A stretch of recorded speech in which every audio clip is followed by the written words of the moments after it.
At an international level, tech has always been political.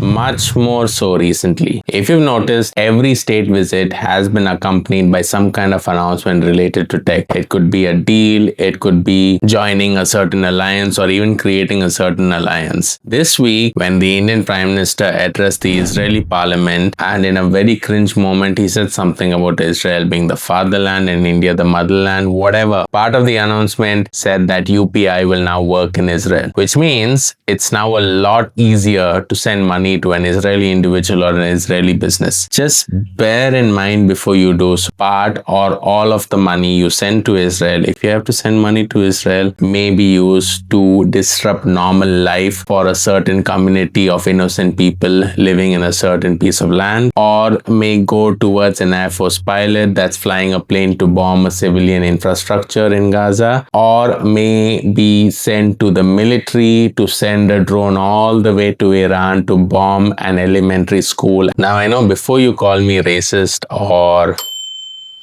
ill-informed or whatever it is, let me tell you that I am using my platform to share key messages that big content creators are too afraid to share. And I don't claim to be a big content creator. I love all 154 subscribers of you. I hope to get more. I believe people with an audience, period, however small, however big, should be using their platform to share key messages and not be afraid to do so. And you have every right to respond to what I'm saying over here. At the very least, leave a comment and I will respond to all of them, I promise. Right. Thank you for letting me get that off my chest. Today's been a very tough day, but we've got a bit of tech to talk about. So let's see what happened this week in Tech India.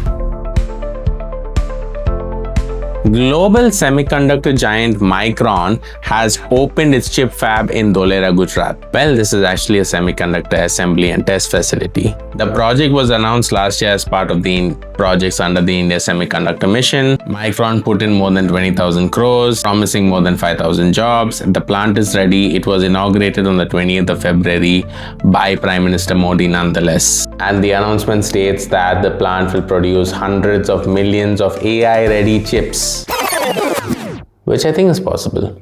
The part of this announcement which excites me the most is that Micron is also going to produce memory at this plant, going to produce DRAM. And remember, we are at the beginning of a global DRAM shortage, global RAM shortage in fact. Micron today is one of the global big three producers of memory sticks, along with Samsung and SK Hynix. Now, to refresh your memory a little bit, OpenAI went and blocked about 40% of the near-term supply of memory chips. This is causing a global shortage and this is driving up the prices of phones and other electronics. So maybe we can have memory sticks produced in India? Yeah. On a side bit of news, the government is planning a single window portal for all queries and concerns related to semiconductors from businesses and manufacturers as part of India's Semiconductor Mission 2.0. Truly digital India. The city of Bangalore seems to be getting a lot of offices these days. Last week, it was on Anthropic announced that they're opening their offices. Google expanded its office space in Bangalore. Well, this week, Amazon has opened a massive office in Bangalore to the north of Bangalore. It's an entire building, and in Amazon's own announcement, they said that it spans 1.1 million square feet. It's a second largest single building corporate office in Asia. It's about 15 minutes from the Bangalore airport. So depending on Bangalore traffic, it's gonna, between the office and the airport, will take either 20 minutes or 7 years. Let's not forget that besides corporate office, Amazon also has 7 fulfillment centers in Bangalore and a bunch of other facilities. Like it's got 100 odd last mile delivery stations. It's got sort centers, and Amazon states that there are more than 80,000 sellers in Karnataka that are selling stuff on Amazon. I wonder how many sellers there are in India altogether selling on Amazon. The poster boy for AI in India, Sarvam, which is also Bangalore based, has launched an app called Indus, which is supposed to be a competitor for ChatGPT and Gemini. It is basically an AI chatbot. It's available on the Google Play Store and on the Apple App Store. According to Sarvam, Indus is a simple, helpful AI designated to make your life a little easier. Whether you need to research a topic, draft a message, or just find a quick answer, Indus is ready to help. It's built right here in India to understand the unique way we speak, search, and get things done. I'll admit I haven't downloaded and tried out the app yet. I will do that in the coming days, and if it's worth it, I'm gonna make a separate video on that. So make sure you subscribe. What I'm really excited to try about, if this announcement is believed that Indus is supposed to understand how we speak, will Indus pick up certain English or Tanglish words that we say? For example, if I ask Indus, give me a recipe for coffee, would Indus know that I mean filter coffee and give me a good recipe? I mean, to some extent, Gemini already does that. So I don't know what's different over here, but I will find out. Stay tuned. Union IT Minister Ashwini Vaishnav says that platforms must share revenue with content creators more fairly. He didn't announce any measures that the government is taking to ensure that this is happening. Maybe there will be measures someday. I mean, let's not forget, just within the last couple of weeks, the new IT rules were released and made effective, where platforms are now accountable for the content that is posted on the platform. In a way, this week at an event called the Digital News Publishers Association Conclave, Union Minister Ashwini Vaishnav said that revenue sharing with content creators must be fair.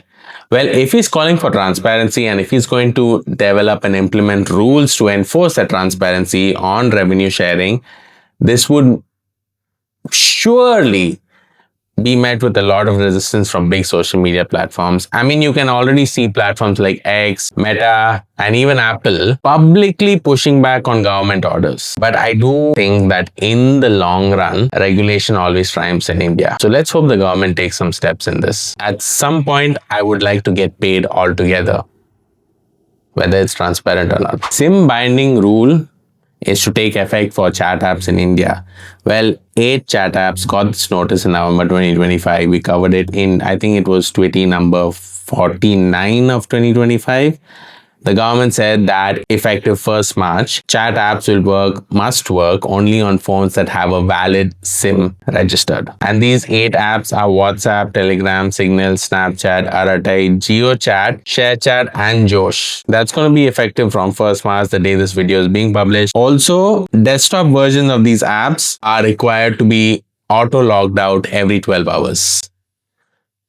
That's going to cause a bit of inconvenience for desktop users. Note that iMessage was not listed among these 8 apps. I'm guessing that's because iOS basically doesn't have a separate SMS app. It is iMessage, and is only the mode of, like, the sending of the message depends on who the receiver is. If the receiver has an iPhone, it goes as an iMessage, otherwise it goes an SMS. You know, blue tick, green tick rivalry. But iMessage anyway cannot work if you don't tie it to a phone number. Speaking of Apple, there is more speculation about Apple Pay releasing in India by the middle of this year.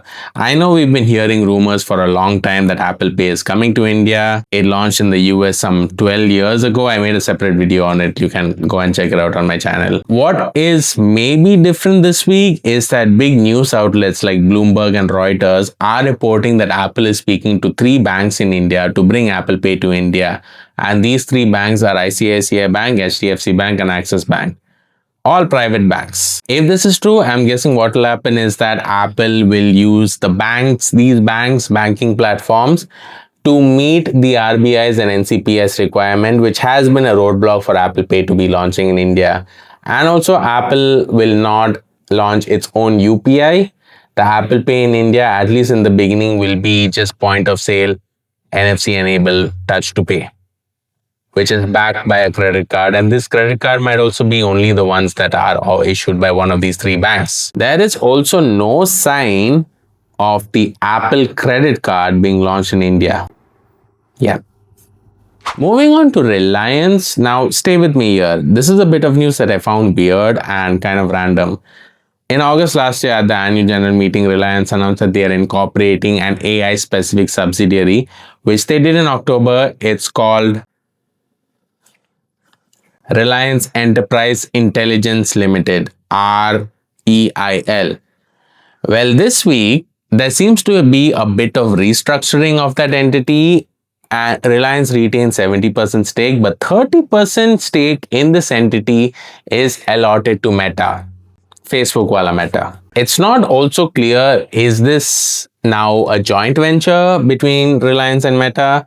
Or is this a private limited partnership or a limited liability partnership?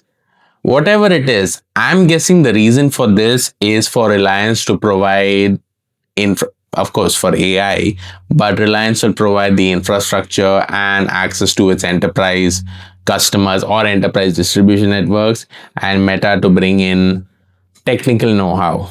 But the thing is, Meta is nowhere near the top 3 or 4 firms, if you include Apple, in artificial intelligence. So I don't know the basis of this deal, to be honest with you. One of Yes Bank's products, that is its international FOREX prepaid card, suffered from a data breach which caused a whole bunch of unauthorized transactions to be approved.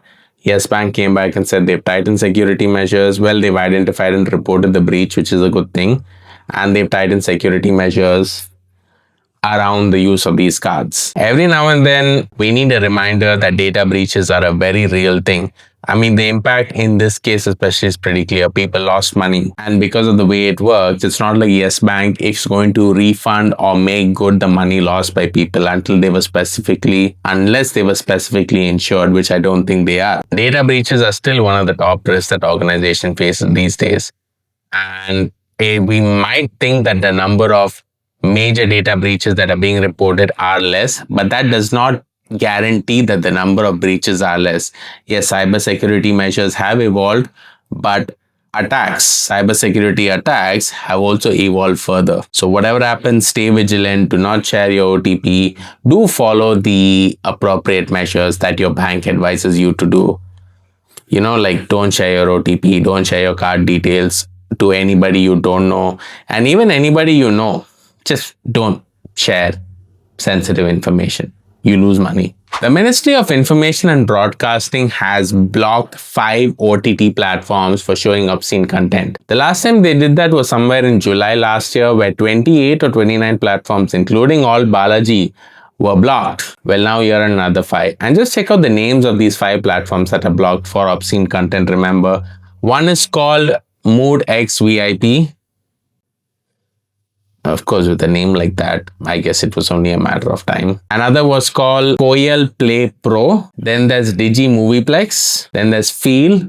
It's just a platform, OTT platform called Feel. And there's Jungu. If you have subscribed to any of these platforms,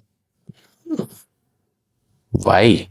Last bit of news for this week. There is more news. You can go check out the post on my website. Both Jio and Airtel have infused insane amounts of money to their respective NBFC arms. That's Jio Credit and Airtel Money. I mean, we are talking about 2,000 crores that Jio has infused in Jio Credit, and Airtel infusing 20,000 crores into Airtel Money. So this begs the question about why do these telecom companies want to promote their NBFC arms? I have a conspiracy theory. They are seeing an opportunity to lend because prices of telecom services might become higher. I mean, we've been hearing anyway that telecom companies are going to raise their tariffs. So, yeah, that's it for now. Thank you for watching. Make sure to share this with about 3 family members and 4 friends. We need more people to stay informed about tech in India. If you enjoyed it, please drop a like, leave a comment, and make sure to subscribe if you haven't already. I'll see you next week. Until then, stay safe, stay blessed, stay curious, and stay informed about tech in India. Bye.